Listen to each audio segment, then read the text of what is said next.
Going to move on from politics to some culture war issues here. California advanced a controversial bill this week. It could result in parents who don't affirm the transgender identity of their child being charged with child abuse. NTD's Daniel Monahan spoke with attorney Nicole Pearson of the legal firm Facts, Law, Truth, Justice to get her reaction.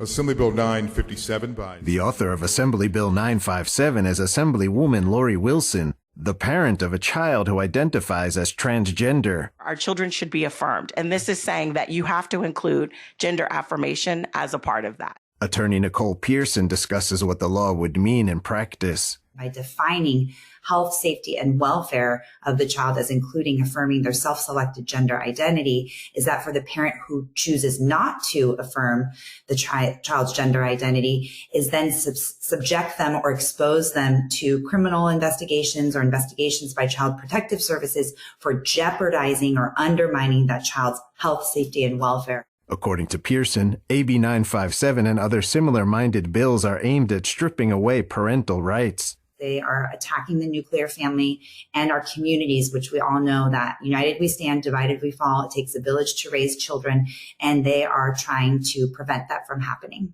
I adamantly oppose this bill. Pearson says one of the many flaws with the bill is that it doesn't define what affirming your child's gender means. She gives an example of a parent who is okay with letting their child explore their gender identity to a certain extent. But I wanted to limit it to just haircuts and change her name and style of clothes that she wears. But my husband, remember, we're in a custody dispute. We're no longer together. We're fighting. We're fighting for custody.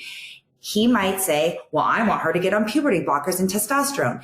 Now, does he really want that for her? Is he doing it to get custody? Pearson says the bill creates a very perverse incentive for a parent to be the most extreme affirming parent to win custody. Another major flaw is the bill specifies no age range and would thus apply to all children. The American Association with Pediatrics is saying that 2- and 3-year-olds are already identifying their genders and can identify when they aren't comfortable with their assigned birth.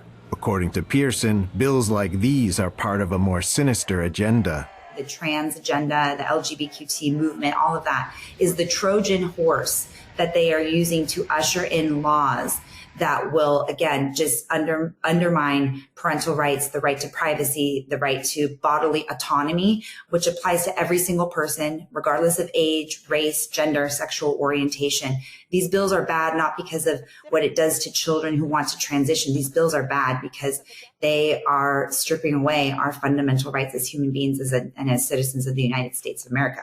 Pearson is calling for those on all sides of the political spectrum to awaken to a real and present danger. This is not a left or right issue. This is not a Joe or Donald issue. There is an assault on the basic right to bodily autonomy, to deciding what you put in your body, to deciding what you do with your body or your children's bodies. California State Senator Scott Wilk testified at the bill's hearing on Tuesday. He had some advice for parents. If you love your children, you need to flee California. You need to flee. Wilk says when he leaves the legislature, he's moving to America. Daniel Monahan, NTD News.